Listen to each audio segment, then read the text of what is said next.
Bonjour, je m'appelle Jérôme Ravenet et je vous partage sur ce fil de podcast la synthèse de cours donnés dans différents instituts depuis 2004 autour des théories et des pratiques médicales issues des traditions anciennes d'Orient et d'Occident.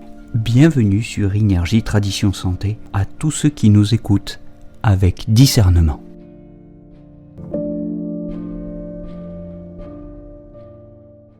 Nous nous intéressons aujourd'hui aux 12 Genmai, au point numéro 12 du méridien Genmai, du vaisseau conception. C'est le point Zhongwan, en français le centre de l'estomac. C'est un point qui se trouve sur l'épigastre, à 4 tsun au-dessus de l'ombilic, sur la ligne médiane antérieure. Et je rappelle qu'il y a 8 tsun entre le centre du nombril et l'appendice xiphoïde. Ce 12 Genmai, c'est le point mou, le point collecteur de l'estomac. C'est le point hui, le point réunion des entrailles. C'est de toutes les entrailles. C'est un point d'intersection des méridiens de l'estomac, de l'intestin grêle, du triple réchauffeur et du Genmai. Enfin, c'est l'un des 9 points qui servent à faire revenir le yang. C'est l'une des 9 aiguilles pour faire revenir le yang. C'est un point qu'on utilise pour traiter les maladies de l'estomac, bien évidemment, des intestins. C'est un point qui va éliminer le tan ou aider à éliminer le tan, évidemment, en association avec le 40 estomac. C'est un point qui a des fonctions thérapeutiques très intéressantes donc pour toutes les pathologies digestives, qui va, en dispersion, harmoniser l'estomac, évacuer les stagnations, disperser les mucosités. Au moxa, c'est un point qui va aider à tiédir l'estomac et disperser le froid. C'est un point qui va tiédir pour désobstruer le chi des entrailles. Alors, il n'est pas exclu de l'utiliser pour clarifier l'estomac et drainer la chaleur. C'est un point qu'on pourra utiliser en tonification aussi pour renforcer l'estomac et tonifier le centre, avec des moxa dans les cas de vide froid pour tiédir le yang et tonifier l'estomac. C'est un point qu'on utilise pour les indications fondamentales suivantes: les douleurs épigastriques, les distensions épigastriques, les nausées, les vomissements, les régurgitations, les stagnations d'aliments, le hoquet, les douleurs abdominales, les borborigmes, les diarrhées, la constipation, les subocclusions intestinales, les mucosités, l'insomnie, la dépression mentale, l'épilepsie ou la psychose. Vous aurez deviné que c'est un point qui va s'associer facilement à tous ceux des points d'acupuncture qui permettent de traiter les pathologies digestives. On l'associera fréquemment au 21 estomac, on l'associera aussi au 36 estomac, bien évidemment, au 44 estomac pour clarifier la chaleur. On l'associera au 25 estomac, au 37 estomac dans les cas de chaleur-plénitude dans les entrailles Yangming. C'est un point qu'on associe aussi volontiers, en plus du 36 estomac, au 6MC. L'association 12 Genmai, 36 estomac et 6MC est intéressante lorsque le froid-humidité attaque la rate estomac, que le chi du centre est bloqué, que l'humidité s'accumule et que les mouvements de montée et de descente sont déréglés et provoquent des douleurs et distensions épigastriques, des nausées, des vomissements, des pertes d'appétit avec une bouche pâteuse et éventuellement de la gueusie, c'est-à-dire une perte du goût. Une association intéressante donc qui est équivalente en pharmacopée à Haopo Wenzhongtang.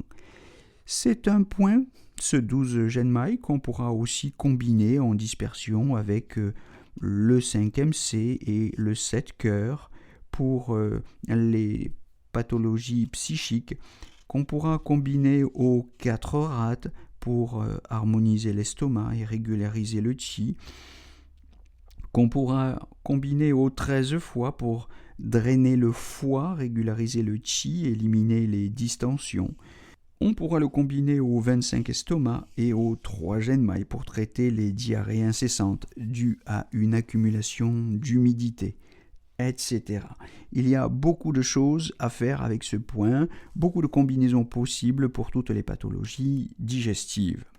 On pourrait peut-être faire deux petites distinctions. Une première distinction concerne le 12 Genmai et le 22 Genmai, parce que ce sont deux points qui ont une action sur les mucosités, deux points qui dissolvent ou dissipent les mucosités. Mais en chinois, on dit plutôt que le 12 Genmai transforme. Il a une action métabolique sur le tan. Il est mucolytique. Tandis que le 22 Genmai dissipe au sens où il fait expectorer. C'est un point expectorant. Le 12 Genmai a un tropisme estomac, tandis que le 22 Genmai a évidemment plutôt un tropisme poumon. Le 12 Genmai, si vous voulez, c'est un équivalent acupunctural de Bancia, la Pinellia, que les pharmacologues connaissent peut-être parmi vous, tandis que le 22 Genmai est plutôt un équivalent de Jiegen, Radix platycodie.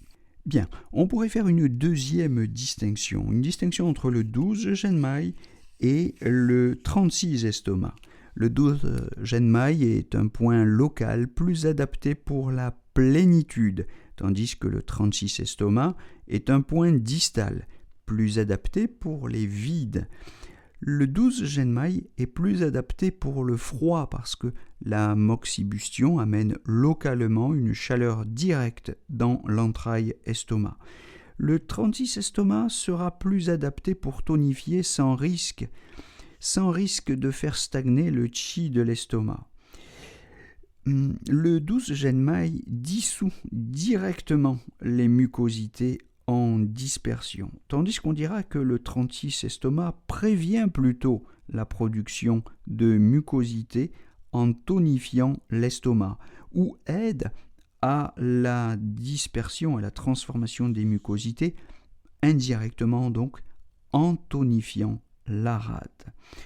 On dira que le 12 Genmai fait descendre le trouble et abaisse le qi de l'estomac en dispersion, tandis que le 36 estomac aidera plutôt à faire monter le clair et à élever le qi de la rate, et cela en tonification.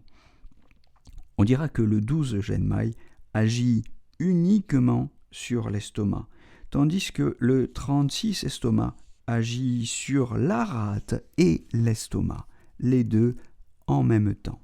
Voilà, c'est une distinction qui n'est pas inutile, je crois. Ce sont deux points qui sont très proches, qui peuvent avoir une action coordonnée, simultanée, mais qui ont, vous voyez, des fonctions relativement différentes. Il y a des nuances qu'il est intéressant de maîtriser. Alors, pour conclure, je rappellerai simplement que le 12 Genmai sert à régulariser le qi de l'estomac, qu'il évacue les pervers, froid, chaleur, humidité, tan, et que ses fonctions dérivées sont de dissoudre les mucosités qui sont localisées dans le centre, de traiter les désordres de l'estomac, surtout de type plénitude, et de traiter les désordres des intestins de type plénitude également.